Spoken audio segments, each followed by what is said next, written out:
Adam has arrived. Hey, Maurice and Odie gonna take over like Zach and Cody. Black and Snerdy is the best podcast. Gonna boom like Wile E. Coyote. Gonna make magic, they move like they hairy. Ain't talking about mental health, no, it's not scary. You know that she coming up with the astrology. Mo got a comic and that's the best policy. Maurice the goat, talking about animation cause you know. Odie she moving wavy like the boat. Watching some movies and she taking notes. Yeah, kick back, listen. Black and Snerdy have risen. Upload on a mission. 5 stars, never dissing.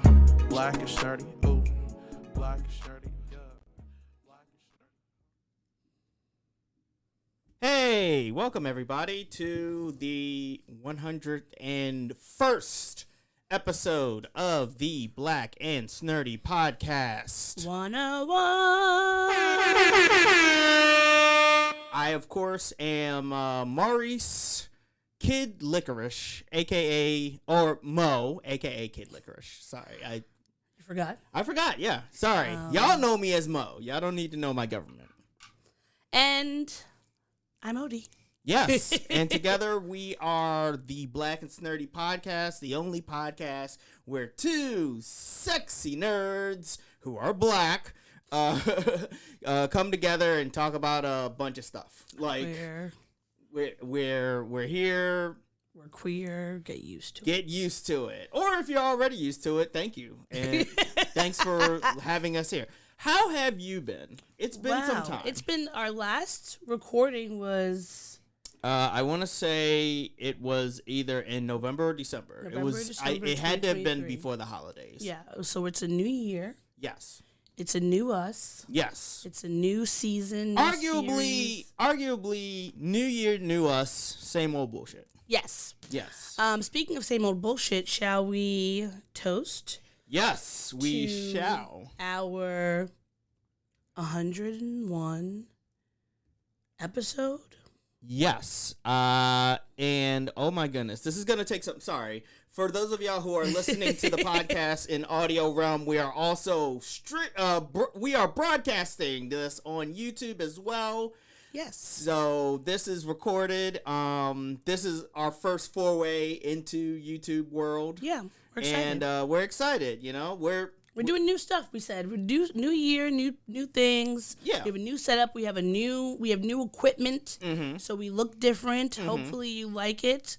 If you don't, send us some money so we can buy better equipment. Yeah, like we can upgrade this if you give us money. Yeah, that's what we need. So otherwise, this is just how it's gonna be. Just like it. You get what you get, and you don't get upset. So how about we take a quick toast to new beginnings, and down the hatch we go.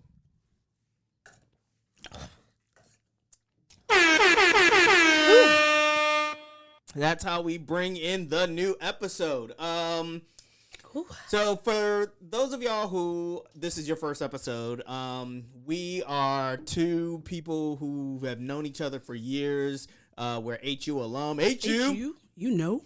And we like to get together to talk about the bullshit that's been happening both in our lives and in the realm of, you know, like sometimes it's music, sometimes it's anime, sometimes it's the stuff that I'm interested in, sometimes it's the stuff that Odie, Odie is interested in. We are talking about a myriad of topics. Because we are not a monolith. We are not. You know, you're going to get some pop culture, Mm-hmm. maybe some geopolitical politics. Maybe. Maybe. You'll get a dash. You'll get sprinkling. You'll get like a Mrs. Dash worth of a Mrs. Dash. Dash. A dollop. Yes. Well, a dollop feels like that's too much. Have you ever eaten a dollop of anything? Well, they tell you to have a dollop of Daisy. What is that? Is that cream. like a saying? The sour cream, a dollop of Daisy. The Daisy sour cream, that's the main one. Nobody has ever said that to me at all. You don't the remember sour that cream? commercial? No. Yes, the Daisy sour cream. I don't remember any sour cream commercial. That's the main one I remember. All right, well, you know, how about you show me this after? I will show you. We'll find it for you. After. But yes, we've been gone for some months. Now gone we're for back a minute. Now we're back with the remix. With the jump. Oh, I was gonna do the jump off. Okay, with the jump off. Yeah. Little Kim, Queen Bee. Yes. And a lot has happened. Yes. We've had some changes, some rearranges, some updates. And I would say the last few months have definitely been very interesting. A lot of adulting has been occurred. So much adulting. So much adulting. We have, I feel like a lot to talk about. I've recently changed careers, or I won't say I've changed careers. I've left my previous job. That is a change in and of itself. It's a change. Like you changed careers by going from a career to not having one. Yeah, I'm on fun employment. I'm on fun employment. Fun employment, yes. And how are you in fun employment? We chronicled a lot of my adventures and forays into fun employment on this very podcast. We did. I believe now it's my turn. It was episodes like 50 through 100. Basically all or of last 90. year. All of last year. From March until November. You saw all of the states of various states of highs and lows I've been in. How are you feeling about it? What state are you in right now? I feel like I'm just coming out of like the burnout, exhaustion state of just like being in a very intense space and having a lot of stress and anxiety. Sure. And, suicidal ideations. Folks, where's the lie? But, I have not thought about unaliving myself at any point. So, in the last few weeks. So, I personally feel like I'm living the dream. What a dream that is! A dream! To be happy to be alive, I think is a great dream. That was Martin's dream. Yeah. Well, I feel like he had a dream. I don't know if that was one of them. That was one of them. Like, a lot of people don't realize that Martin had multiple dreams. Multiple. Yeah, it wasn't just one. It wasn't just one. There's the one famous one.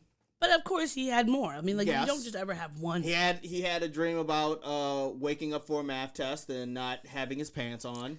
Going to do a speech in front of a large audience naked. He had a dream about his teeth falling out. Falling down some steps. Yes, he had a dream where he was flying.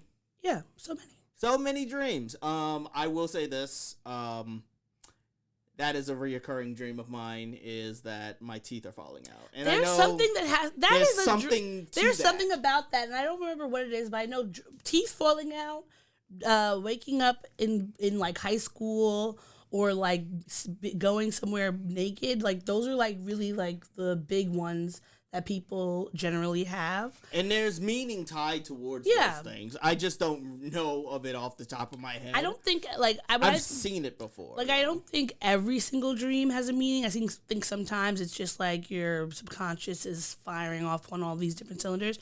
But I do feel like when you have dreams that are really intense that you remember, I think those are dreams where you kind of have to be like, what's going on? But I think that right now where I am in my fun employment is really trying to center myself and be intentional about whatever I'm going to do next, and not follow the money, but follow my heart, because I think that is what is going to bring me, one, money, and fulfillment, and, one step closer to whatever my dreams may be. I have so many of them. And I'm hopeful that I will be able to be courageous enough to stick it out and find something that is going to both, be the place I'm supposed to be at as far as like gainful employment and a job, as well as something that will also make me happy, or as happy as you can be working. Cause my dream is not to work. Like, that's nobody's dream.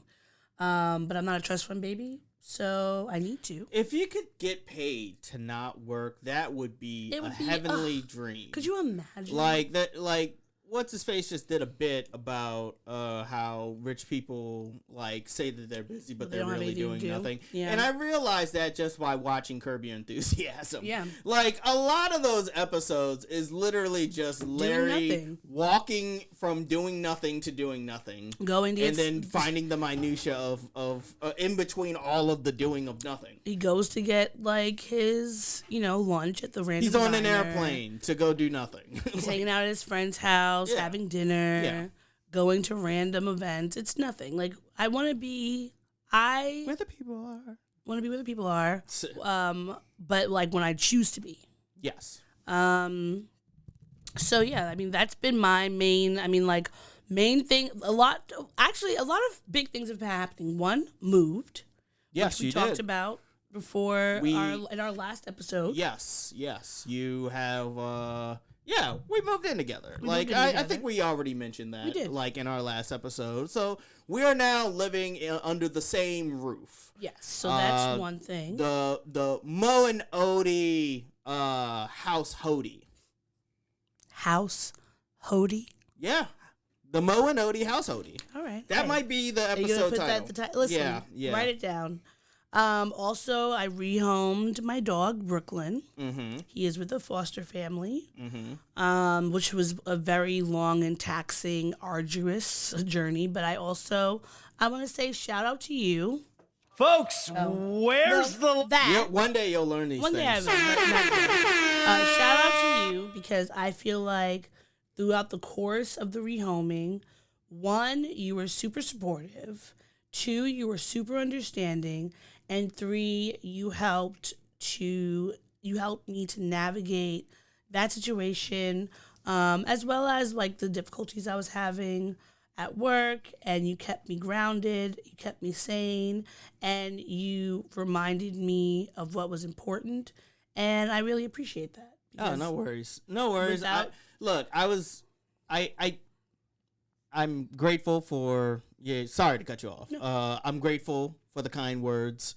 It's easy to support somebody that you care about and you know that they're going through something difficult. Mm-hmm.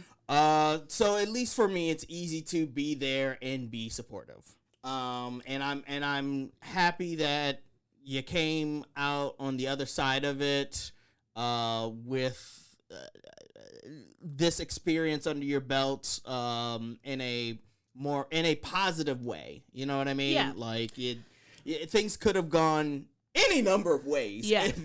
There were some dark days, directions that things could have taken, but they ultimately went to the direction that ultimately leads to happiness on all fronts. Yeah. So rehomed my dog, moved, left my job. Yes. Which was... You did in short succession. Each of those things happened back to back. Yeah. Like in the span of like 3 months. 3 months. Yeah. It was a lot. Your first quarter of the year has been fucking crazy. It's been very chaotic. Yeah. And I will say that, like, even though it's been very chaotic, 1, like I said, I feel like you have been a great backbone. Yeah. And a support system, and I really appreciate that, because I think if this was any other time, or if I was dealing with things on my own, it would have been a lot more sad and depressing. Mm-hmm. But I feel like you have definitely affirmed me and uplifted me and helped me get through all of this, and been, like I said, very supportive in a way that I can make sure that I am making moves in a way that is helpful to me, both mentally, physically, spiritually, financially, etc. And I will say this, you have affirmed me as well. I specifically mean affirm the payment tool that you use to put things on layaway. You have definitely affirmed me. Half of the new things that are in this apartment got purchased through Affirm. So shout out to Affirm! And the couple thousand of dollars that you will be getting from me in small increments of $10 to $30 a month for the next 18 months. So Firm and Klarna could just sponsor us. Yes. We are card-carrying members. Look, listen, Klarna, Affirm, like, we use your product all the time, okay? I just used Affirm not too long ago to get some XLR cables that I misjudged the size of, and now they have to go back. But we were able to use it, at the very least. Yes, yes. So that's been my last few months. How have you been doing? You have a new job that you started in November. Which I can never talk about. You're doing new things. You're learning new things. I will reference my job here and there, but by and large, nobody will know what my day job is. Okay, yeah. No one needs to know. Just know that I get up in the morning, I put on clothes, I wander out into the streets, and then for several hours out of that day until I get my black ass back home. I'm doing it. I'm moving and shaking. She's quick, but I'm quicker.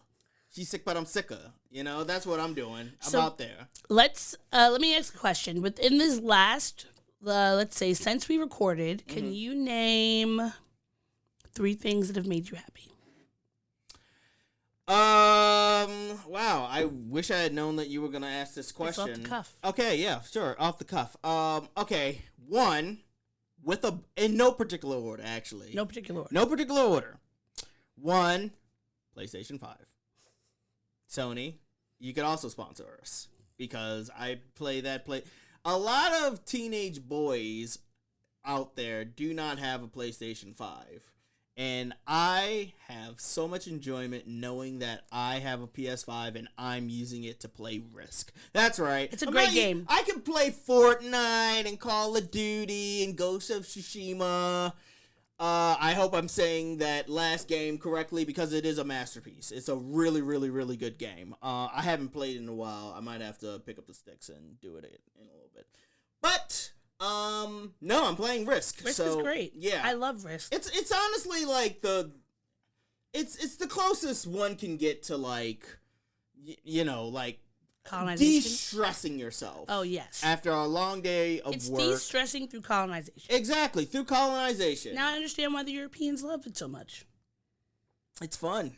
It's fun to take over a continent. You get fireworks. Yeah, exactly. You get fireworks. You get the taste of the person sitting right next to you being trying to hold it in that they're very frustrated, but they want to be a good sport about it. It's all good. It's all good. So that's 1.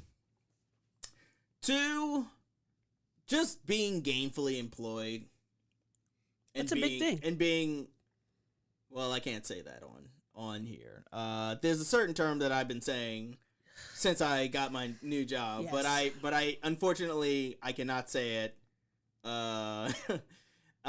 Just know that it had to do with it had to do with my job. It's a little bit of a specific thing, but I won't leave y'all in the lurch. Let's just say I am healthy, I am wealthy, I am rich, I am that bitch. Yeah. I don't know the rest of it. Oh. I just remember. You secure every bag and you never take any shit. Yes, I secure every bag. You are protected, well respected. You're a king. Well, I'm not protected. No, you are protected. People can come up and punch me right in the face if they do not like protected. the things that I have to say. Yeah. So I am grateful to be gainfully employed at a location that honestly I do find interesting, and I learn something new about it every day. And last but not least, I am grateful for the small circle of important people that are in my life. I say it's a small circle because while I have family and friends and any number of individuals out there, I have curated a very specific small circle of friends and family that I can count on maybe 2 hands. Probably 1, but maybe 2 hands. And just interacting with them, talking to them, speaking to them, seeing them day in, day out. They have been a boon to my life. And to all of y'all, shout out to y'all for having my dumb ass in your life. Because, and not to down myself, I just know that I can be a lot sometimes. And, you know, everybody that's in my circle has strong fucking shoulders for this big head of mine. So It is big. yes, I didn't. You know what? Hold on. I have a new drop, and I'm not sure when to use it. I'll use it. No, I don't want to. I don't want to use it. I want it to be a surprise. Okay. But like, it's as disrespectful of a drop as I could find. Of course it is. Of course it is. That tracks. Shall we? Is there anything else that you want to chop it up about, or shall we move into the bullshit? Well, did you want me to answer the question about the 3 things that I've been, or I feel like I said 3 things. I feel like you did, even if I didn't ask it. Like you know, grateful to. What are the 3 things that you're grateful to? Are you sure you want to know? Sure. No, Yes. I probably said The them. reporter's questions. I think I did say them. 1, I'm grateful to have moved in Yes. here and, you know, being able to create this space here with you. I'm grateful that Brooklyn got rehomed and is with a fun, great foster family. And I'm grateful to be free of the oppressor, in whatever way that may be, and to be able to create the life that I want for myself in a way that suits me best, using all of my natural gifts and talents. So that's how I feel. You know, Freedom by Beyonce is one of my favorite songs. And I think or Freedom by George Michael, which we can't play now that I think about it. Oh man, that's the one thing that I will miss. Okay, but can we play it and talk over it? That I feel like we could play snippets of it, but yeah. Play 5 seconds. 5 seconds? Yeah, I'm going to talk over it while you play it, so we can see if that's going to change. Because if we're, Let's you not think do that's that. No, it's not. tricky? Honestly, it's not worth it. If I could, you know what? How about this? I will write down that I need a Freedom drop. Yeah, but what if we just, during the editing portion, we could just edit a piece of the song right there. Yeah, but I know the editor very closely. They are a very close friend of mine, and they have instructed me that they want to do as little bit of editing as Perhaps possible. your editor could find an assistant to help that would love to learn how to do the editor would editing. love an assistant. So as to be able to help and take over sometimes, but the editor, by and large, these heavy projects, I think finding this is a something clip that- and putting it in. I think that this is something that the assistant could help with, because the assistant would love to learn about how to edit Okay. as fully as the main editor does. All right, I'll talk to the editor. So let's talk to the editor. We'll talk to the editor and see how that shapes out. Bring someone on. Yes. But yeah, okay. I think we can. We've done a recap. We've Yes. talked about what we've and the been listeners / viewers have gotten a taste of our flavor. Got to know our who we zhuzh. are, our joie de vivre, our je ne sais quoi, our freedom fries. Like, y'all have gotten Freedom a taste fries. of who we are. Now you can see us. Shall we slide our way into the bullshit with Yes. a little bit of pop culture? Oh yeah, I forgot that was there. To cut that part. Yeah. out. My bad. Sorry. Well, let yeah. me say honestly, I want to say that And here we go. This must be pop. I feel like the months that we were on our break, so much shit happened. Yeah, everybody lost their fucking minds. So much shit. Like, it was just like another thing after another thing after another thing. And so we're not going to talk about all those things. We're not going to talk about every it's single too much, thing. honestly. Yes, it really is. But we are going to talk about things that have happened fairly recently. Relatively recently, yeah. Relatively recently, and some things that may have been, that were big enough for us to discuss, that are ongoing, and, you know, that we are tuned into. Yes. So the first thing that I want to posit to you is the idea of rap beef. Okay. Because thank you for positing the idea of rap beef. The idea just of the very rap concept. Beef. Because, well, first of all, before we go into the most recent rap beefs, I love. Can I just say I love as somebody who grew up in the 90s. I love rap beef. Yeah, I saw it when arguably, like, I grew up during a time beefers. when some of the best MCs out there were beefing. Yeah. You know, like, we saw the extremes and we saw the pendulum swing from like, hey, I don't like you and you don't like me, to I fucked your wife. But you know what, I feel like and my manager took your life.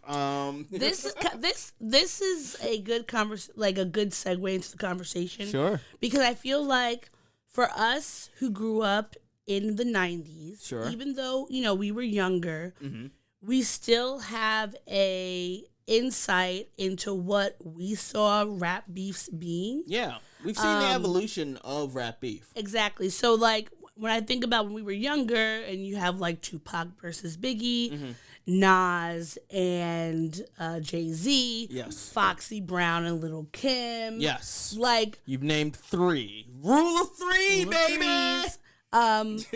It's like there was a very specific like recipe of a rap beef, and these days it's very different. I don't think it's not very different, not but that it's very different. Like, you had rules of engagement. Rules of engagement, yes. Yeah. And I also will say that I feel like now, the way that rap beefs were super polarizing when we were younger, it's not to say they're not polarizing now, but I do feel like there's an interesting dichotomy of people, like, creating rap beefs, as in, like, the labels creating a beef, and then people who are within the industry actually being like, yeah, I don't really fuck with them. Would you say that or no? Would you agree with that or no? I agree. I do agree that rap labels perpetuate they profit and perpetuate the various beefs, because it all translates to, like, listenership. It all translates to dollars, you know? So they have a vested interest in, you know, their young artists beefing with that other artist over there, you know? What was the second part that you said? I was saying, yeah, that's fine.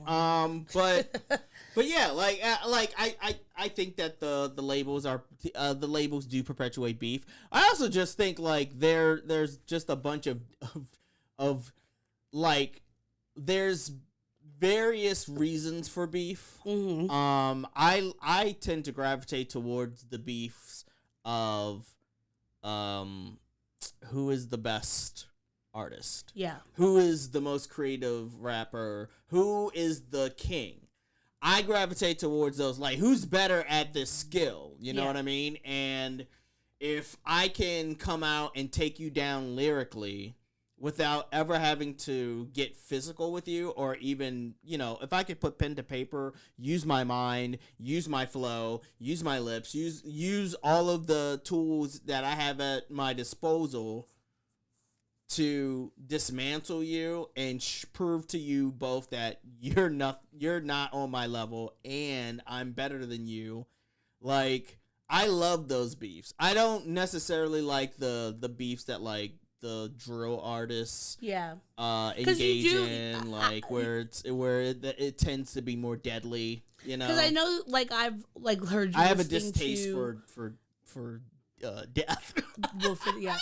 Because I mean, I've heard you listening to the various like breakdowns of the hip hop beefs from the younger artists, from like especially like Chicago or whatever. Yeah. The Chicago drill scene and I'm curious, before we talk about the most recent one, do you feel like these beefs, one, are they manufactured beefs by the labels, or are they just like these kids who are like don't like each other, and then they're getting into these arguments that are creating like a larger issue where they're fighting, they're shooting at each other?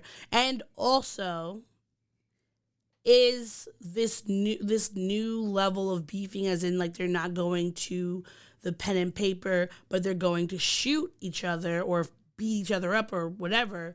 Do you feel like that is a characteristic of the labels creating a certain narrative of what a rap beef should be, or that these kids are just young and dumb and full of hormones and wanting to get into it with each other without thinking about the long-term repercussions? If we're just talking about like the younger artists, the artists that are not of my generation, but like I'm not gonna be the old man who's yelling at clouds and saying, you know, like, back in my day, like, it was more respectful. We got a cardboard box and, you know, we danced at each other.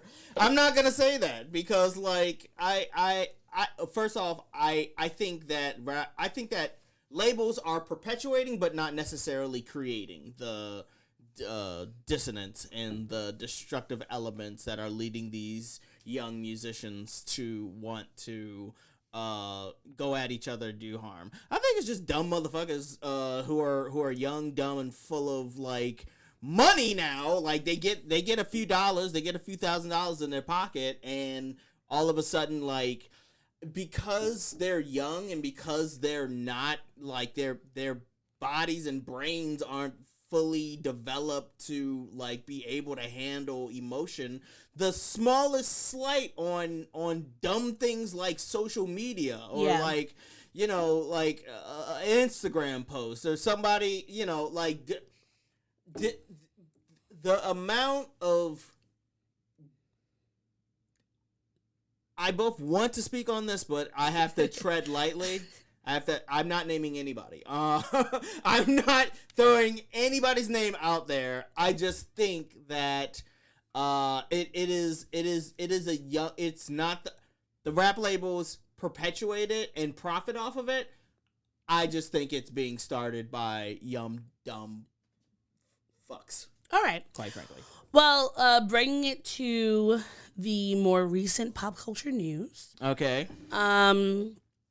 Now, you have heard Drake's song "First Person Shooter," which can be found on the album "For All the Dogs." For All the Dogs. Yes, it's Drake featuring J. Cole, and you know, I when I heard it, I mean, I like the song. First off, it's a banger. Yeah, it's a banger. When that song came out, like I banged it. You've banged it many times. Yes. You have Drake saying like he loves listening to fine women talking about who the GOAT. Say it then, who the GOAT. Yeah. And then, you know, some of Drake's top lyricisms. Then you have I feel like you can, sorry to interrupt you, but I feel like an argument could be made that like Drake has the same level and capacity for lyricism as Kanye, and Kanye lyricism is trash. It's not good. It hasn't been good for a while. Yeah. You know when it started to go downhill? Like, it started with, I'll get her a bleacher, and she bleached her asshole. And if I get bleach on my shirt, she's gonna feel like an asshole. Like, as soon as that happened, I was like, oh. I think that Drake and you're Kanye... not good at writing lyrics. Drake and Kanye both fell off in their lyrics around the same time. Because when I think about Drake's first few mixtapes and albums, like when we were in college, it was like this man was writing, he was working, it was always he was talking to all the college girls. But now it's very much like, okay. Yeah. Drake was talking to all the college girls who partied on Friday and Saturday and went to church on Sunday. Yeah. And then, J. Cole was talking to all the college girls who lit incense and, smoked sage. Yeah. And I was both of them. You were, excuse me? I was both and. Both and? The duality. But J. Cole on this song, he's like, love when they argue the hardest MCs. Me with that bullshit. I got to it late. Love when they argue the hardest MC. Is it K. Dot? Is it Aubrey or me? We the big three, like we started a league, but right now I feel like Muhammad Ali. Yeah. Now, I will say when he first said the big three, I thought he was about to make an astrology reference. I thought he was talking about the big three of This Is Us. Shout out to This Is Us, aka The Cry Show. But so that came out, and then when I listened to this song, the big three, I thought this was a nice record. I didn't think about it too much. Only thing that I thought about was, well, if J. Cole is saying, when I first heard the song, I was like, if J. Cole is saying that we're the big three, but I feel like Muhammad Ali, then he's saying he feels like he is the GOAT. Yeah. And he's the champion. He's essentially saying that, like, there's three of us who are great. Of that three, I feel like I'm the greatest. Yeah. And so now, but like after, and Drake let him get that off on his own song. Drake let him get that off on his own song. Because so I thought, all right, fine. He knew Drake is known to, like, he knew he was doing J. Cole a favor. Yeah. What?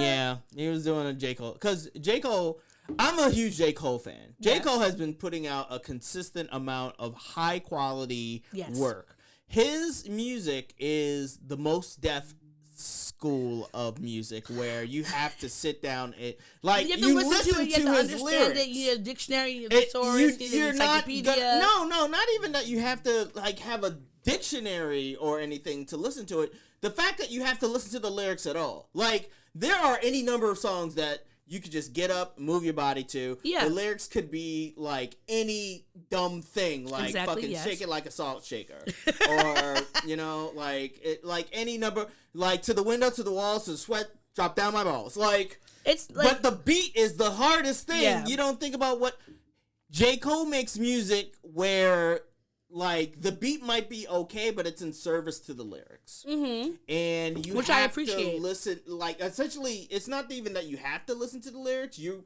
are forced to engage with the lyrics. Yes, which I would say is similar to Kendrick Lamar. Yes, very similar. I think that Kendrick Lamar and J. Cole, to me, have a very similar, like, talent level and way that they interact with hip-hop.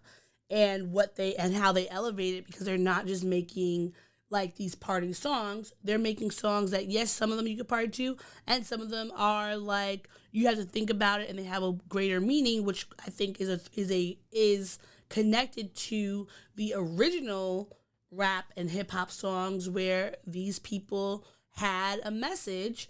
And they were putting it out, and they wanted you to listen to it, and they wanted you to learn and grow, versus just be like bopping and twerking at a party. Now, speaking of Kendrick, my Gemini brother. Did we finish the first thing? Did you have more that you wanted to say about the J. Cole and no? I thought it was overall, I thought it was a really good song. Like, I didn't even think of it as much of like a diss track or I didn't think it was a diss track at all. I think it's just rappers being rappers. Like, everybody gets on, every rapper of any caliber gets on a song and says, I'm the best in some way, shape, or form. That's just rap.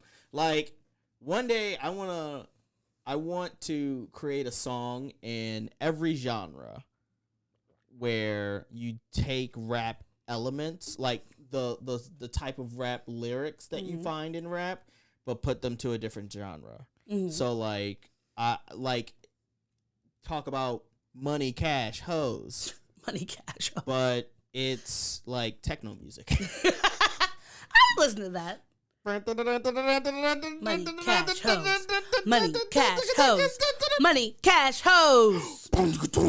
Yeah, so like, yeah, I think that would be fun to do. Yeah. Yeah. I would listen to it. Yeah, I'd listen to it too. Speaking of K-Dot though, see, bringing it back to your segue. Bring it back. K-Dot did not like the Muhammad Ali reference or the Big Three reference. We don't even know if that's the reference that did it, or he might not have just liked the whole song. Well, that's true. No, he didn't like the whole song. We know that he listens. Like, he goes into his cabin in Compton. In my mind, that's exactly what it is. He's like the rap bear. Like he hibernates in a cabin in the woods of Crenshaw.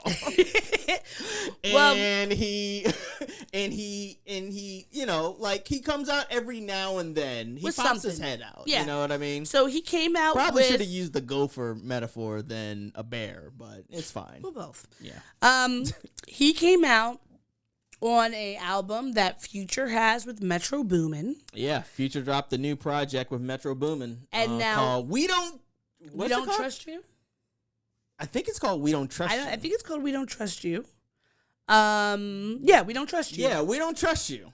Now, this was a very interesting album because folks are saying that this is a diss from Future to Drake, and Drake and Future are besties and boyfriends. They used to be. Now they're beefing. Word on the street is they're beefing over a lady. Who knows? Folks are saying that this is like when you think about Drake and Future, to me, it's just like fuckboy rap. And yeah, honestly, it's literally the rap that you put. It's the music that you put on before you cheat.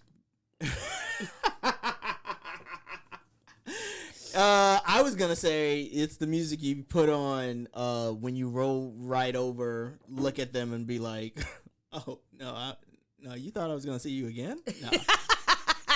Yeah. You thought I was feeling you? Yeah.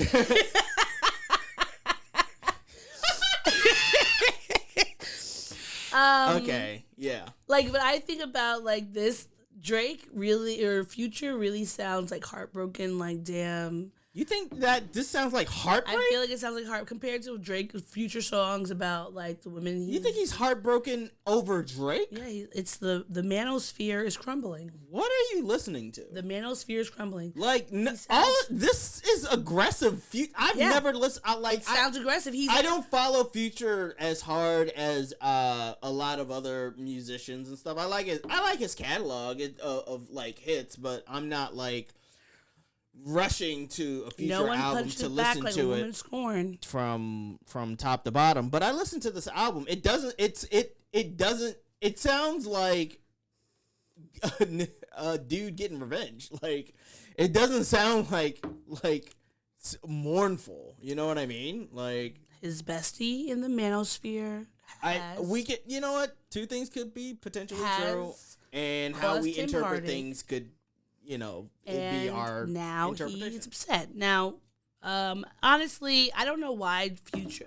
Well, similarly, Future had Kendrick Lamar on this song, and Drake had J. Cole on this song. The song that you're referring to is like that. Like that. And these are two artists where I'm like, you shouldn't have had the other person on there, because Drake is not as good as a rapper as J. Cole, and Future is not as good as a rapper as Kendrick. But Future had a point to make, so he brought Kendrick on here, and a little snippet of what he says. Kendrick says, "Fuck sneak dissing first person shooter. I hope they came with 3 switches." Mm-hmm. And then fast forward, he says, "Lost too many soldiers not to play it safe. If you walk around with that stick, it ain't 103K. Think I won't drop the location. I still got PTSD. Motherfuck the big 3, nigga. It's just big meat, nigga." And that was clearly a go at the first-person shooter song because he mentioned both first-person shooter and the Big Three, which the name and piece of the song. And this got the streets talking. Everybody was up in arms. It was the first time in a long time that people had been, clamoring about, like, beef. Yeah, especially for the three of them, because I feel like Drake, J. Cole, Kendrick, beef is very college or like right after he graduated, like very 2020, very 2015. It was a question of like when they first started out, it was a question of who is the best of those three, and I think the last decade or so, all three of them have carved out niches in their own lane, and to the point where like sneak dissing might happen. Like, some subs might happen. Yeah. But by and large, all of them have avoided, like, proper beef warfare. Yeah. This is the first time Kendrick has jumped out and said, nah, I'm going to go at you. Yeah. Like, I'm going at, there's no question. This isn't The Heart, you know what I mean? Like, this isn't one of his, like, The Heart records or anything. Like, this is, like, I'm going at your head. I wish that he would have said names, though. He doesn't need to say names. I know, but I want everybody to start saying names. I mean, like, I want, like, if you're mad at somebody, I want you to say their name in the song. It's an added part. I just want to hear him say it. I want to hear him say, fuck Drake, fuck Kendrick, fuck J. Cole, fuck Future. I want to hear him say it. Somebody say it so we can know. But that's the beauty. That's the beauty of some really good rap beef is when you can go at somebody and you know who you're talking about, even and you don't have to say it. Just don't even have to say their name. Well, one, what did you think about First Person Shooter, and what did you think about Like That? I already told you what I thought about First Person Shooter. Well, sorry, say it again. I like the song. Okay, you like the song. Sorry. Okay, now what about Like That? What did you think about the song? No, that song. First off, that song bangs. Like I've been bumping that shit. Like it's on my most recent playlist. But which, as a side note, I will say one of the small pet peeves that has come out of recent arrangements is that the Spotify, which should not be a shared thing, has become a shared thing, and now my algorithm is completely fucked. Like, it's fine in the long run until the year ends and you get that Spotify year-end wrap-up and all of the data is skewed incorrectly. I'm like, I did not bump Cowboy Carter that much like that. Like, and that's nothing against Cowboy Carter. We'll get into that a little bit later. But boy, oh boy, it's frustrating. I have been playing Like That over and over and over again. I cannot tell you a single line that Future says. Because who would? First of all, they fade him out of the song. They fade him out at the very end. I pointed that out. It's his own a bunch song. of times. It's like, why would it's you as put? If the song is like, no, wait, Future, come on. You know why people are listening. You know to why? this. Because of Kendrick. Nobody cares about what Future's saying.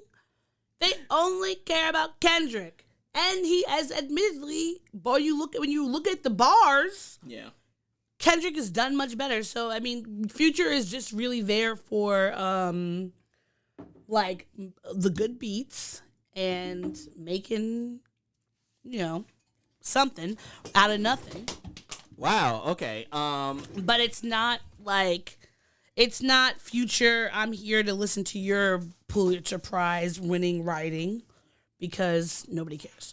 So Kendrick and J. Cole ethering both of these people on their own songs, or doing better than both these people on their own songs. Yes. And then these songs becoming a part of the 2024 rap beef battle and on somebody's social media timeline calendar for what happened.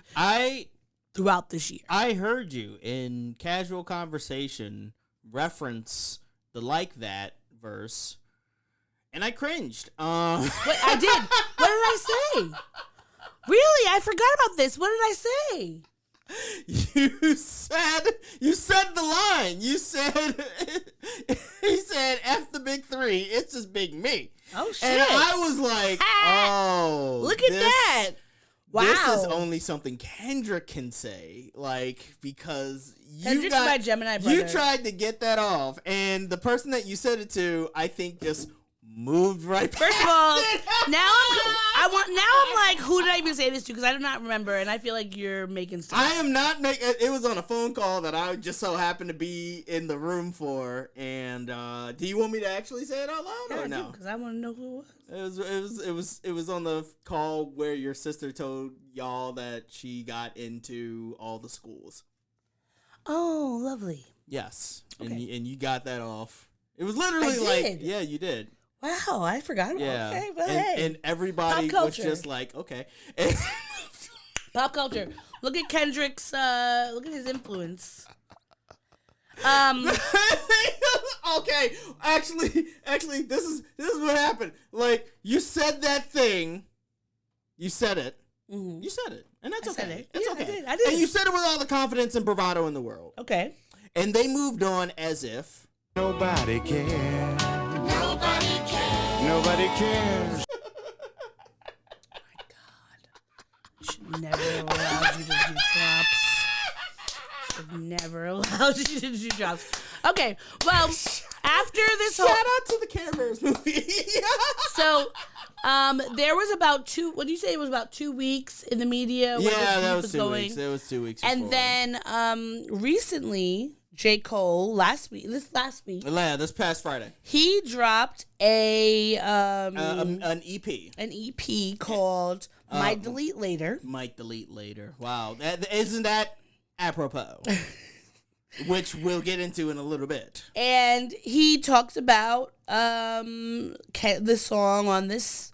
He talks about Kendrick on this song, and he says, "I'm trying to find the part where he says he's sleepy." It's You see it? It's in the very first thing. Do you see the word sleep? Control F. I know. I was about to do that when you touched my thing. Okay, that's okay. The word sleep. Anyhow. Okay. So Kendrick in response to You mean J. Cole in response to sorry. Kendrick? J. Cole in response to Kendrick says, "I came up in the Ville, so I'm good when it's tension. He's still doing shows, but fell off like The Simpsons. Your first shit was classic. Your last shit was tragic. Your second shit put niggas to sleep, but they gassed it. Your third shit was massive, and that was your prime. I was trailing right behind, and I just now hit mine." Now, here's the thing.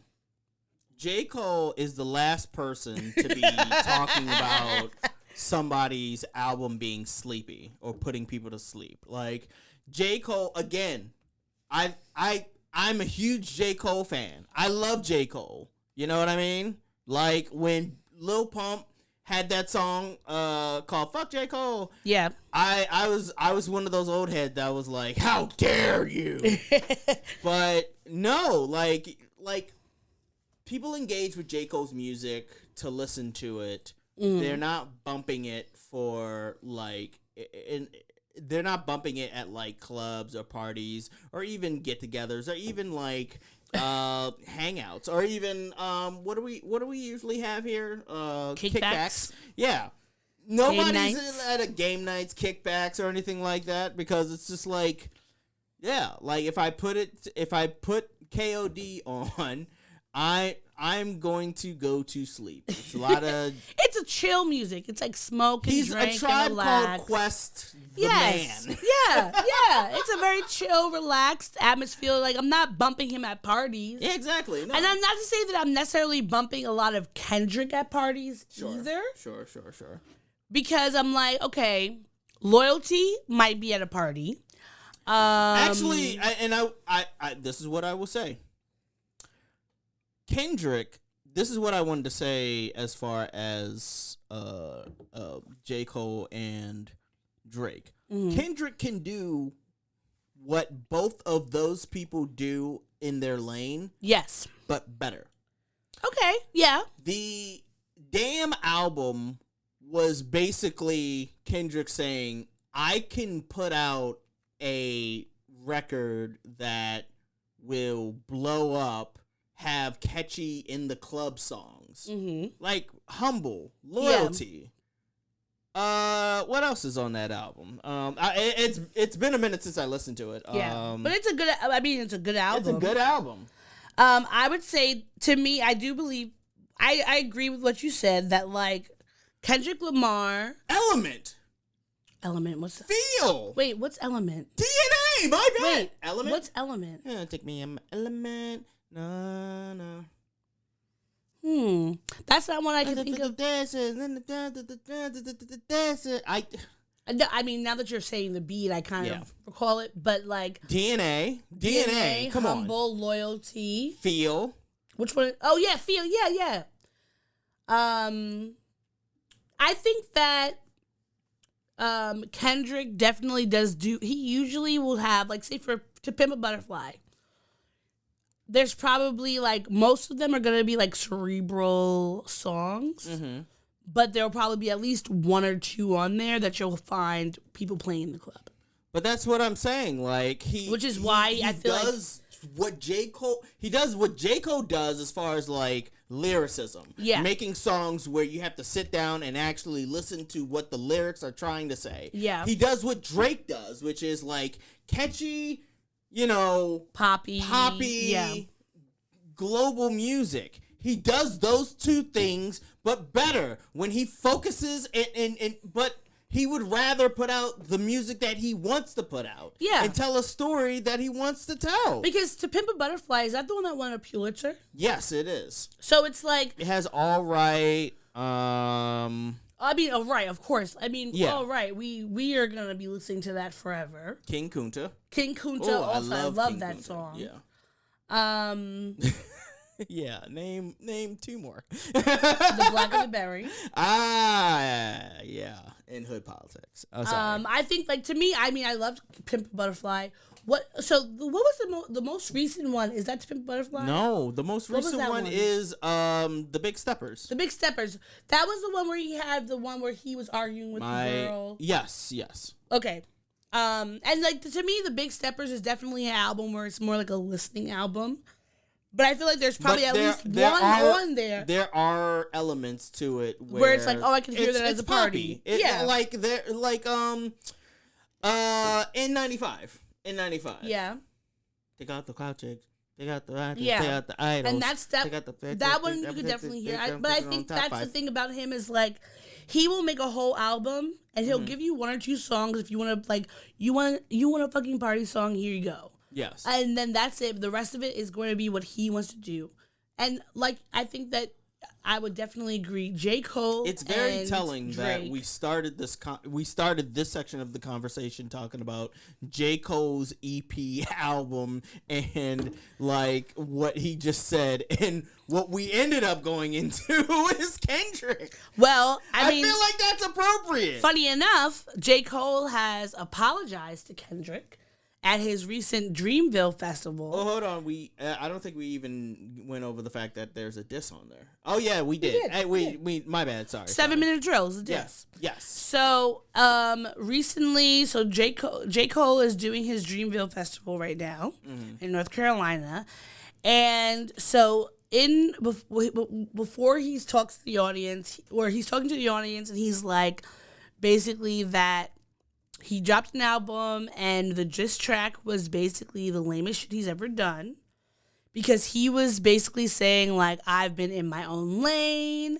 I've been doing what feels right to me. And then I tried to, like, go back at Kendrick. So he said, I try to jab Lamar back, and I try to keep it friendly. But at the end of the day, when I listen to it, when it comes out and I see the talk, that shit don't sit right with my spirit.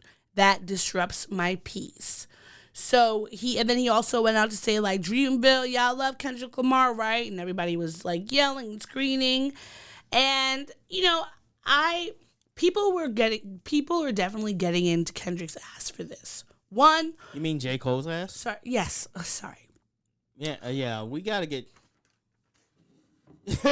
It has nothing to do with the. It has nothing to do with the Sure. drink, All right. and 100% to do with like there's lots of names running around my head, but There's 3.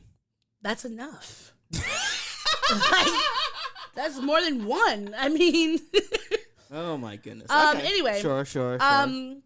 I feel like people will talk about J. Cole being like the incense rapper, like the rapper that he's the epitome of a guy who rides his bike to work and very like grassy and all that. Yeah. And I don't think that J. Cole ever really wants to insert himself into beef, not because he couldn't be a battle rapper. Mm-hmm. I just think that he feels like he's above it. Now, will I say that Kendrick's rap was better than his? Personally, I can't say which one was better, but I will say that Kendrick in general, what we've seen him do, he is extremely talented. Am I going to say he's more talented than J. Cole? I don't necessarily say he's more talented. Maybe he's had more of the resources and the respect of the community, but also Kendrick is not somebody that ever pops out. Mm-hmm. Like, he hasn't responded to anything J. Cole has done or said. Mm-hmm. So you're just on the fence. I'm on the fence. I think that J. Cole apologizing to him is very on brand for J. Cole. Yeah. So I don't think that it was weird or like a disgrace to hip hop. It's a very like J. Cole thing. I just want to be friends. Now the question is J. Cole saying that because he saw that people online were saying his verse was terrible? That's not what I saw in the discourse from at least what I've been looking at. From what I've been looking at, people have been giving it mixed reactions. Because, yes, definitely mixed reactions is what I saw. Because the song, it's okay. Look, listen. There is a Mount Rushmore of diss tracks. You know what I mean?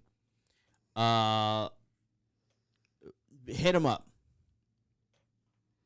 Yeah. Ether. Yeah. I would say two Sheether. more. Sheether. Because Remy Ma. I'm not saying it. I'm not saying it wasn't good. It was great, and nothing that Nicki could. Did she even come out with anything after? She did, but it was terrible. It was Nicki. It's not. It was what you would expect. It was what you would expect from Nicki. Yeah. Anyhow, that's neither here nor there. And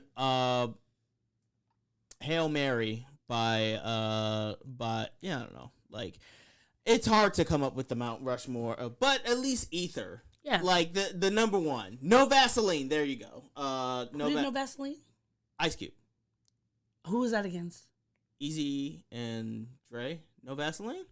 I will play No Vaseline for you. I've heard it before, but honestly, I did not realize it was against Eazy-E and Dre because Eazy-E and Dre and Ice Cube were all working together. Oh, honey. I know they had a beef. Didn't you see Straight Outta Compton? No, I didn't. Oh, and I know the reason why. I know the reason why. We don't have to get into it now. But as far as J. Cole's apology is concerned, I'm of two minds of this. Mm-hmm. I'm torn.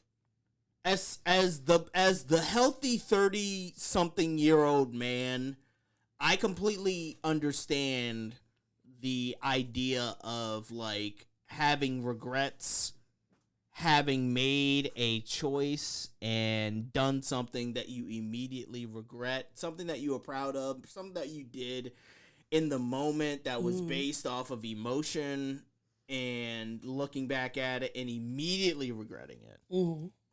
Like, I know that. Like, I've done dumb shit before. I've done even, like, stuff that wasn't dumb and stuff that, like, seemed justified, but then I look back immediately and I'm like, oh, man, I don't feel good about that, you know? Mm-hmm. So I can understand the healthy mindset of somebody who in a short amount of time, because like I said, that album came out on Friday, and here we are A week later. Not even a whole Not week even later. a whole week. Like a few days later. Like, we're a few days later talking about the apology. Yeah. Then there's the other mind of me that's like, motherfucker, like, if you did it, you have to own up to it. Like, you can't just apologize. Like, it now you've made things weird. No, he has. Yeah. Like, I've never, and this is the first time in hip hop where I've ever seen, like, some people put out stuff and then decades later they're like, like famously Jay-Z was like, oh, like I put out Big Pimpin' and now I have daughters, so now it's weird to say like let them play with the dick in the truck. Like, Blue has to hear that at some point. Yeah. Like, and I don't feel great about that. Like it's understandable to have like, retrospective nostalgia or retrospective regret over some stuff that you did previously in your past. Not a few days later. It's taking the fun. It's taking the fun out of rap beef. Mm-hmm. And two, it's making it difficult for, like, it makes me feel like, well, why, like, if this is how things were gonna be, Kendrick should have just, now it makes me feel like Kendrick should have just not said anything. Well, because now what is Kendrick supposed to do? He's not gonna do anything. Is he supposed to like not do anything and accept the apology, or jump out and do something like, but now like J. Cole just apologized and now he looks weird because like J. Cole apologized and said like, oh, I'll take it on the chin. He's not gonna do anything. He's not gonna say anything. But on his next album, he'll probably have like I had these. He'll have niggas the Heart apologizing 5. He'll have the Heart 5 or 6, whichever heart we're on. All right, was that it? Yeah, that was it. I'm curious what will happen post this J. Cole, Kendrick, Future, Drake foursome. I don't think anything happened. J. Cole's not going to say anything else. Kendrick's not going to say anything else. Drake still hasn't said one little thing. People keep saying and Drake's not going to. They keep saying it's because he's on tour. Drake is not going to say anything. He's not going to say anything. Yeah. Now, music that I have been very happy to have and has been warming my soul over the last few weeks. Cowboy Carter. Beyonce came out with her Cowboy country album on March 29th. And, I mean, I love it. Can't say anything else. I love it. Yes.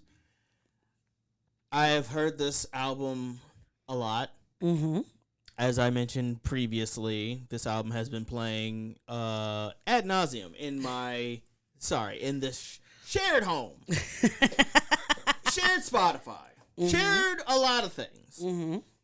I've been hearing it a lot. I've heard every single song multiple times. This is a 27 song album. Mm-hmm. Look up how many songs Renaissance had. Okay.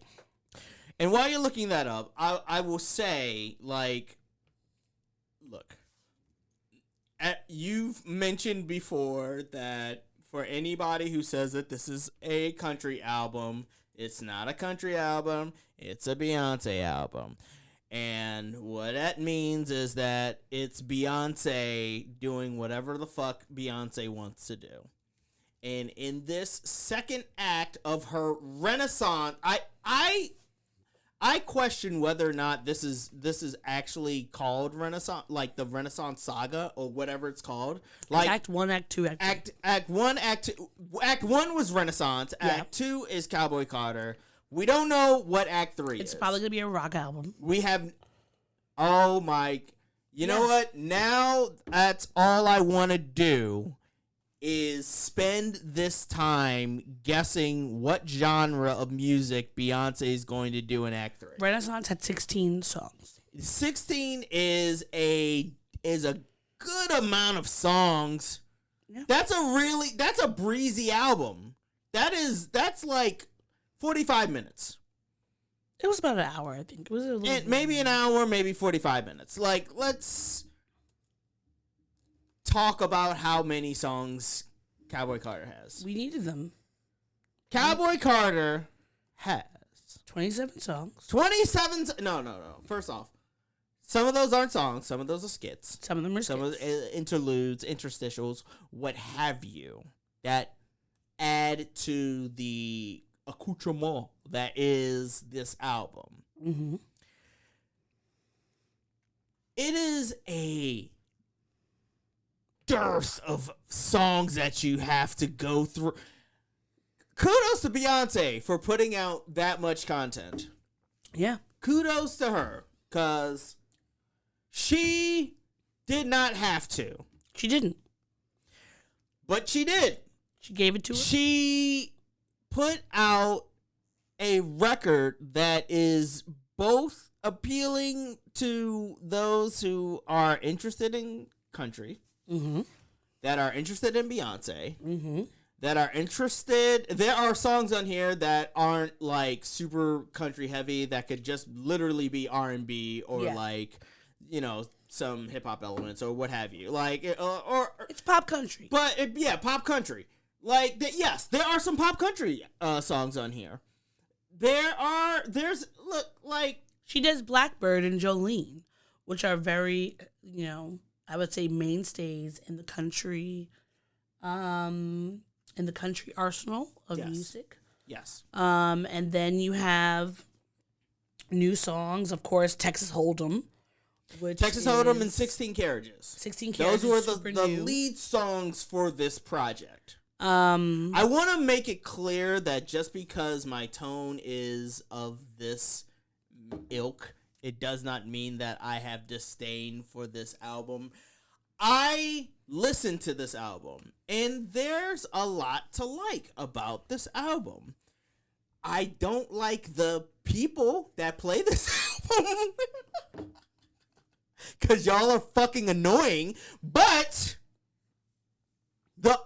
if I'm just critiquing the art itself, not bad. Yeah. It's really good.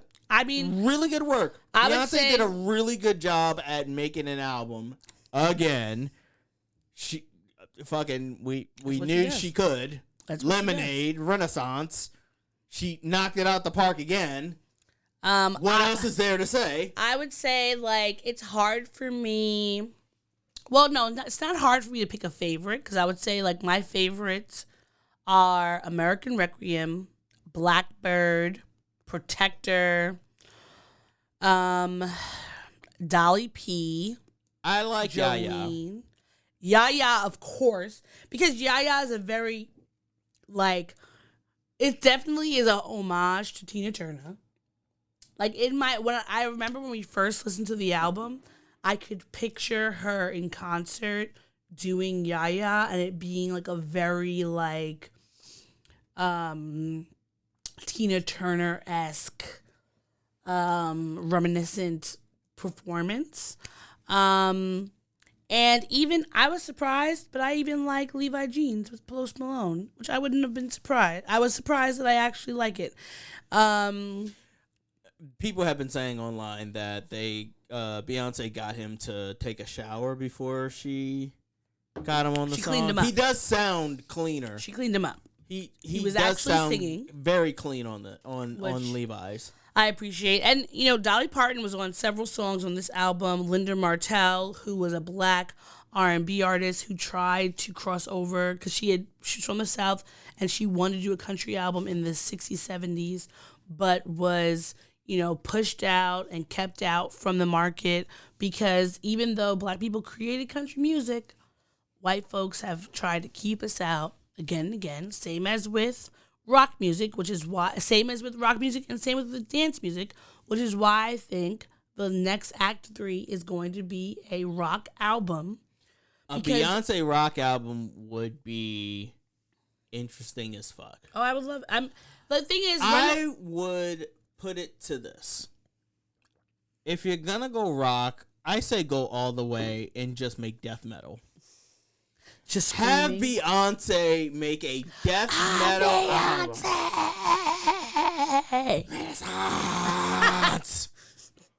Fuck you, crackers. 16 garages.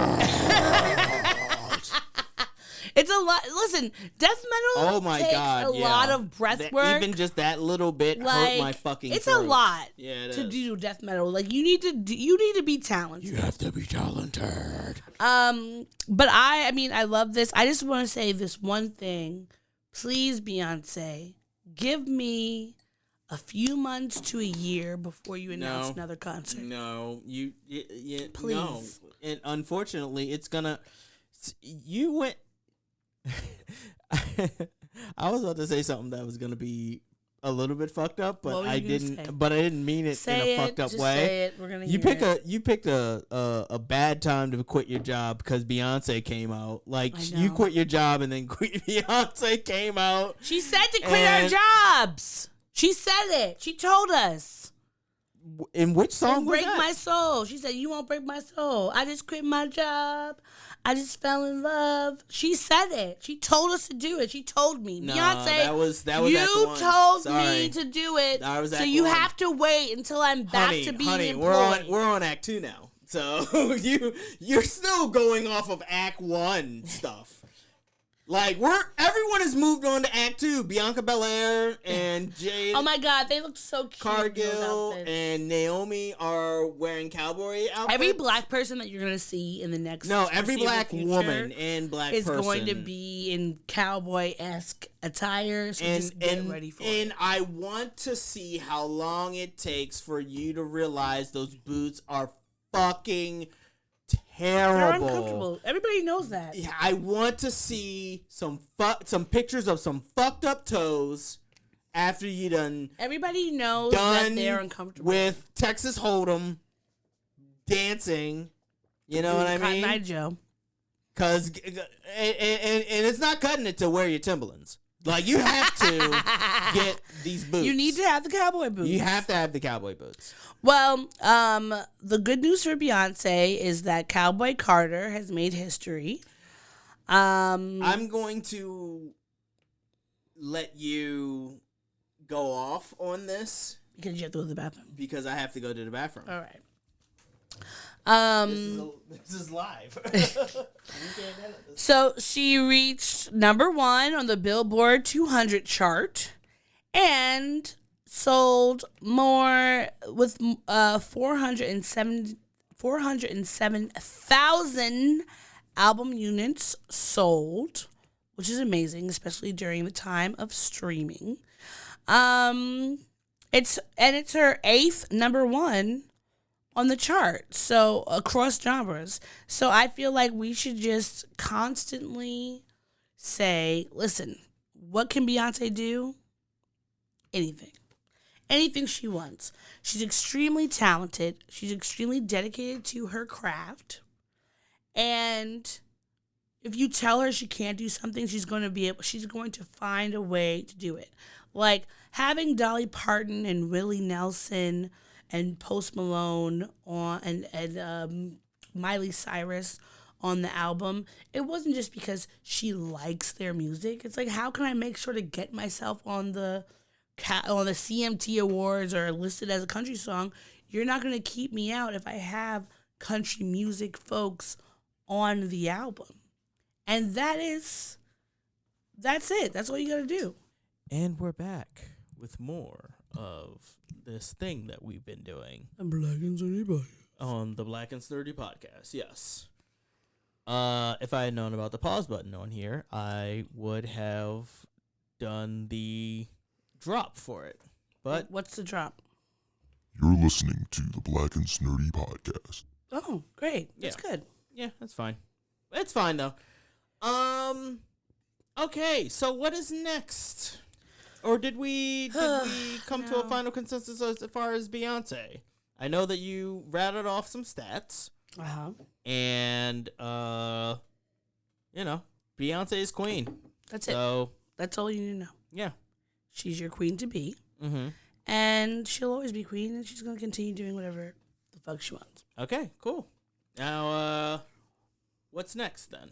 All right. Well, in sad news, Chance the Rapper and his wife, is it Kirsten Corley, are heading for divorce after 5 years of marriage. Yeah, that's Kirsten. Yeah. They put out an iOS press release that said, after a period of separation, the two of us have arrived at the decision to part ways. And we came to this decision amicably and with gratitude for the time that we spent together. We kindly ask for privacy and respect as we navigate this transition. So, if you recall, Chance's last album, Chance's third album, Yeah. The Big Day, was dedicated to his wife. Yes. It was not good. Was it not good because it was dedicated to his wife? Or No, because... it was a myriad of things. As somebody who listens to that album one like song after another, because I'm a big Chance fan, and Really? I gave it a chance. Yeah, Did you like? Gave it a chance. I gave it a chance. Did you like the coloring book? Yeah, yeah. The coloring book. It's just coloring book. Oh. Yeah, I liked it. Yeah. And so what? I don't want no problem. What would you say was the difference between this album and the coloring book? It weirdly felt lazy. It's so weird that an album could feel lazy while also keeping in theme. Like the influences that he had on his previous albums, and also he felt hungrier like back then. Like it just seemed lazy. Like Hot Shower, like there wasn't a hard like contemplative bar on that album. Yeah. Hot Shower was as deep as it fucking got. Honestly, to me, I thought that he made this album only because his wife got mad at him for winding up on That folks during happened Carnival. after the album. Oh, it was after. Yes, chronologically speaking, he put out that album dedicated to his wife. I love my wife. Maybe he put that out because wife. she had already saw the photos and was like, "Hey, look, I love my wife." This is years apart. Oh, really? Yeah, like that thing that you're talking about happened like what, like a year or two? I thought it was a year or two ago. When did After? this? It was after. I don't follow it was Chance way the after. Rapper enough, so I to me they were like back to back things because it was like how I heard about him and then getting in trouble with his wife and with the internet for being at Carnival, and then I heard about this album, so I did not realize that they were not in like the same time frame. Yeah, well, you know, you had your chance to figure that out, and so did Chance, and he blew it. No second chance at love. No second chance at love. No, he should have a reality show called A Second Chance. He should. Yeah, but no. In all seriousness, though, like no one ever. Here's the thing: no one their iOS statement seems to be like that. This thing is amicable. Nobody. All jokes aside, nobody who gets a divorce is bummed. You know what I mean? Like, Why don't you say that they're not bummed? if a divorce is happening more times than not, when a divorce is happening, it's because 50% of that couple are really interested in not being with the other person. Yeah. And then sometimes it's both of those people who are not interested in being with that other person. I guarantee you there's no divorce that happens where both these motherfuckers are like, man, we're getting a divorce and it sucks because we really want to be with the other person. No, I feel like there are mitigating circumstances that It's either half of them wants to leave or they both want to get the fuck feel like out it's of like there. with divorces, it's that even if you're the person who wants to leave, you would still be sad because you're like, I loved this person, I wanted to be with them, but for whatever reason, we couldn't make it work. Yeah, but your sadness tank is only filled up, let's say 25 to 50%. Okay. It's not going past that 50% because the other 50% to 75% is like get out of here and go. You know. As a side note, a friend of mine is dating somebody who got divorced, and I'm looking forward to hearing about those conversations. I won't say who, but I'll just put it this way. I look forward to hearing those conversations. I mean, listen, it's always an interesting conversation. Yeah, like, we're now at the age where we know people who are getting divorced or have gotten divorced. Yeah. That's why people say you shouldn't worry about, like, if you're in your 30s or whatever and you haven't found someone, because there's a new crop of... Oh, yeah, no, there's definitely all the people that got married in their 20s and early 30s, like... All you have to 30s, do is wait. They're wait. coming. They're coming out. Oh, they're realizing that they fucked up in their 20s. Just wait for them. Just wait for them. Oh, and they're going to be on the mend. Yep. Although an argument could be made that all those people, because like Chance is one of those. Like he got married young. He spent his 20s married with a person. Let's get a Chance album where Chance is just a hoe. His going through his hoe phase. Yes, I want to hear it. Where Chance is going and I want his phase. ex-wife to make one where she's going through her hoe phase. Is she into music at all? I don't know, but I want to hear it. Sure. All right, that's fair. And speaking of hoe phases. This? No. Right above it. For real?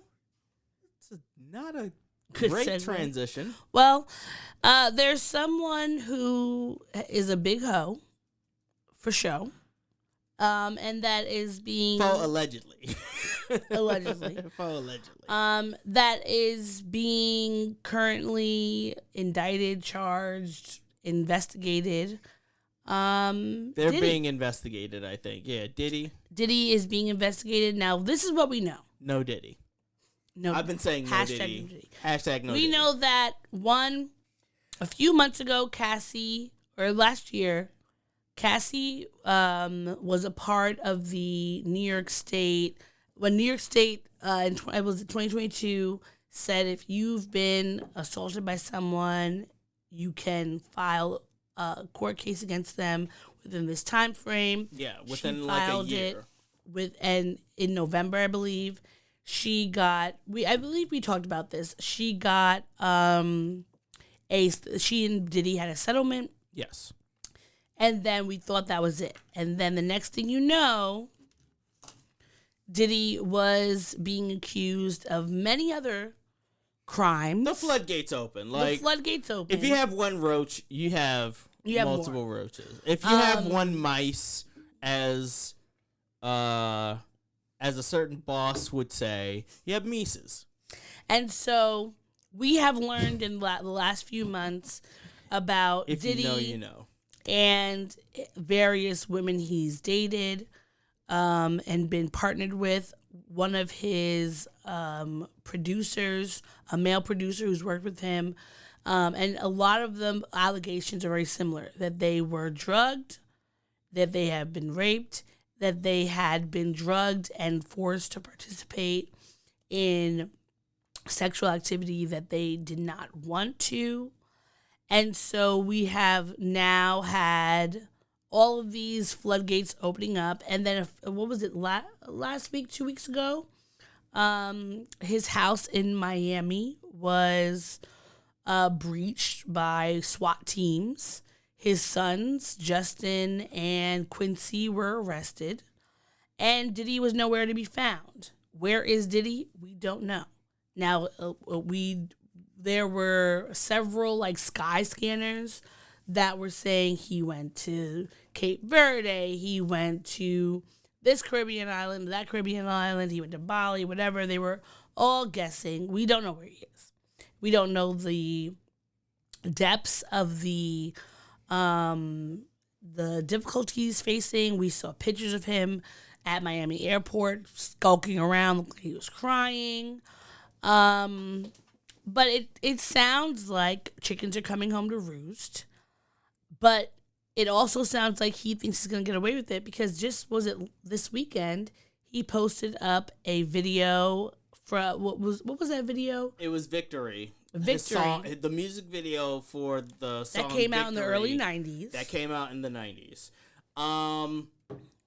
I would say that, like, legitimately, as we always say on this podcast, he was clearly trying to buy NBC. Yes. And then this happened. No. Like, this is actually the first major, like, bust from, like, the United States against a hip-hop figure. Yeah. You know what I mean? Like, I think the closest second I can remember is that weird Bronco chase of what was the name of that dude who did it? Yeah, he did it. O.J. Simpson. Yeah. Sorry. O.J. did it. O.J. did it. Yes. Orange Juice did it. Diddy. We don't know. I believe he did it. I'm saying Diddy. D-I-D-D-Y. Did he? Diddy. I think that we don't know. What we know about Diddy is that he's power hungry, that he has no respect for other people. Yes. And that he always wants to prove that he is like the king. So in that, the parameters of that, I believe 100% of what everyone is saying. We know, just thinking about Cassie's situation, we know that she had cut her hair, and that directly correlates with her cutting her hair because he, like, ripped her hair out, and she needed a new style. There was a woman, I think her last name is Wynn, who came out, and I remember a few months before his Break Baby came out with him and JT, she said that he had beat her up while they were together, forced her to get an abortion. And then most recently, one of his producers, Rodney Jones, said that he had possibly been drugged, that JT's cousin had tried to sexually assault him, that he had taken part in various sexual assaults, and that he was sexually assaulted. And none of this to me sounds outrageous. Like, when you watch Making the Band, and you see how Diddy was being extremely toxic and power hungry then, I don't think that it changes to now. And I don't think that anyone who has the money to be able to get themselves out of situations, I don't believe they change their stripes. They just do it differently to see when they're going to get caught, if they're going to get caught. And I don't think that Diddy believes truly that he's going to see jail time for anything that might have happened. I think it's just like maybe that's the case, but this is Homeland Security. It is. Where Homeland Security, the government, doesn't just raid your house if they're not sure. It's true. Like, cops will break down a door accidentally, like, "Ooh, we got the wrong intel. Give us more money." You know, like, that's just the cops' MO. But that's why I feel like there's no way he's innocent. Homeland Security only comes when they're like, "No, we know that the hard drives are in this particular room. Yeah. Get out of our way. We need to go get them." The part to me that's the most fucked up about this, regardless of whatever else he's done, is that he has, one, implicated his children, and two, left them there to be, even though they were detained and let go. But like, he literally fucked off and left his children. He literally was like, "I'll be back. I'm going out for a pack of smokes. I will be right back. BRB." Like, because the thing is, if he's left the country, if you have implicated your children, why wouldn't you take them with you? So it's like he's just like an ain't shit person on so many levels. Yes. You, one, are ain't shit because you would be using your power in ways that are disgusting. But on top of that, you're bringing your children into this nefarious business. I think it's all bad. Like, and then on top of that, you just literally left your children to fend for themselves. He really is. Was it Empire? Was his name Andre? Can I level with you? I never watched Empire. It seemed to be. You know what? I watched one episode. I think Taraji P. Henson was kidnapped in the woods. That should tell you how weird Empire was. Yes, it was. It was very weird. It was you know what? It was a weird period where prestige black television was also black television where the storylines went off the rails real quickly. Yes. Like, and I chalk it, and the big three is Scandal, How to Get Away with Murder, and Empire. All you three would put of them. Scandal and How to Get Away with Murder with Empire? All three. I feel like there's an episode of Scandal where somebody is imprisoned. I mean, yes, that's happened multiple times. Like, no, but like kidnapped in prison, not in jail in prison. Yeah, no, there was one episode where Kerry Washington, Olivia Pope was. Why is there always a kidnapping? What is going on with writers?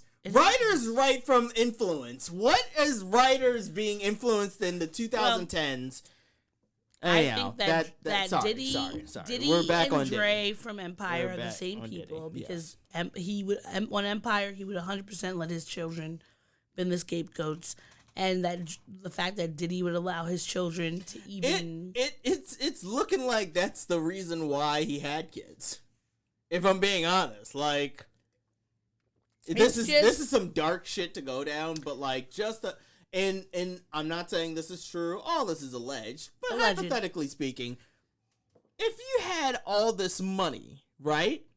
And, like, you had all of this, like, power and influence, you gotta know that at some point, like, you have to have, like, a contingency plan. Yeah. At some point.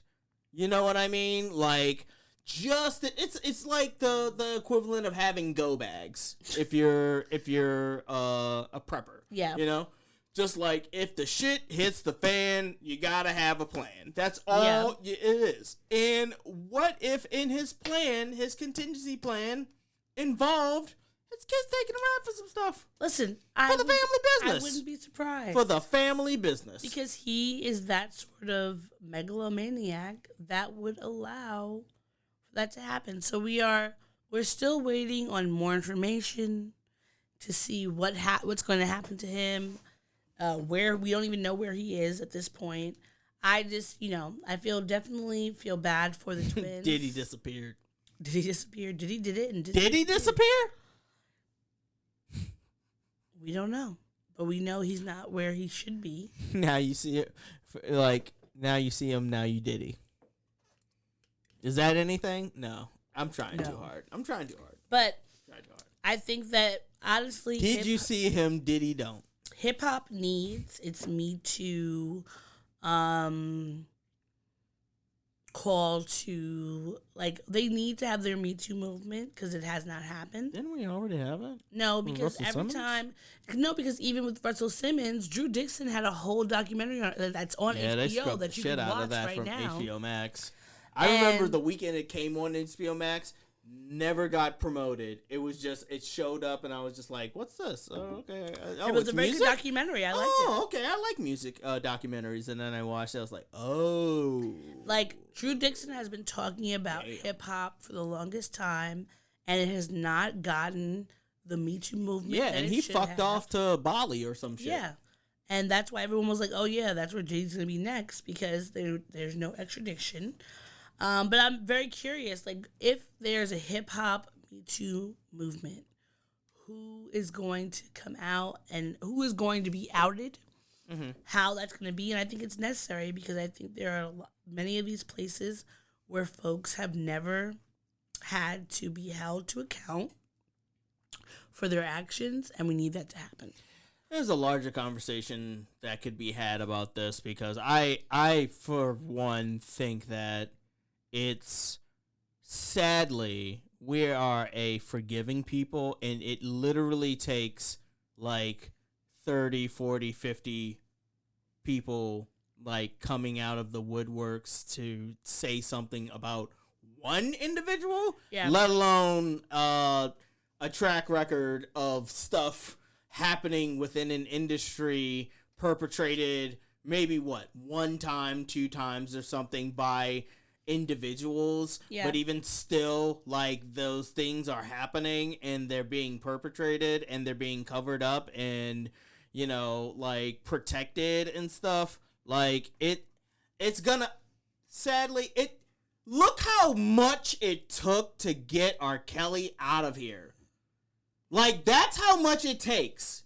Yeah. It takes a football field of women, victims, to get him out of here. And even then, there's still going to be fucking aunties who are going to be like, well, you know, I like his music still. Yeah. It's true. I like Move Your Body Like a Snake, Ma, you know? It's never a, like, a foolproof thing, but at least us knowing, that's the bare minimum. Yeah. The bare minimum, yeah. So it's going to take a crew of investigators like they did with the Nickel. That's what we should talk about next time. Ooh. We'll talk about that next time. We'll talk about that next time. Nickelodeon. Yeah, nasty Nickelodeon. Oof. But we will talk about that next time. I just hope that, one, all of the victims of Diddy and his associates, allegedly, the alleged victims, I hope that they get what they need and desire out of this circumstance, whether that's money, whether that's jail time, whether that's just acknowledgement. Some sort of justice. Like, I believe that they deserve that, and I hope that regardless of who it hits, that in hip-hop and R&B, there is going to be a renaissance of justice. Yes. So, you know, we'll see. I was gonna say something. Felt like it would be inappropriate. Because I heard you say a renaissance of justice. And I was gonna say how many parts in there. Anyhow, 3 parts. Yeah, those are these. So, moving on from Renaissance justice, cowboy justice, and death metal justice. Yeah. Yeah. Yeah. We don't have that much left, right?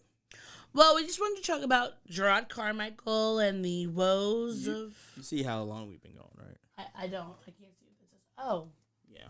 All right. So do you want to keep Gerard for next time? Yeah, let's do that next time, and Okay.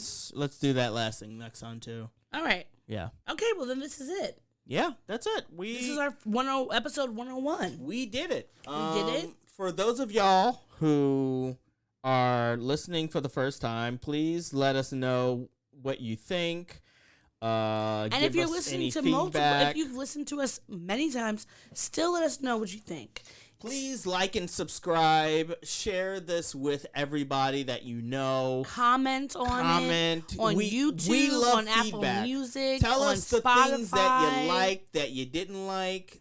Tell us We wanna the hear things. We want to hear everything. Everything and anything. And anything and everything, okay? It's going to be useful. Yes. So until then, I'm Maurice. I'm Odie. And this has been the Black and Snerdy podcast. Oh, I did not put the outro on the video clips. I wonder if maybe I'm just add now. That's his intro. Outro right there. Yes. We got it. All right, there we go. We're doing it. And goodbye. Goodbye, my old friend. And this doesn't have the thing, so I'm going to have to do this. Thanks for listening to the show. If you'd like to contact the podcast, you can reach us via email at blackandsnerdypodcast@gmail.com.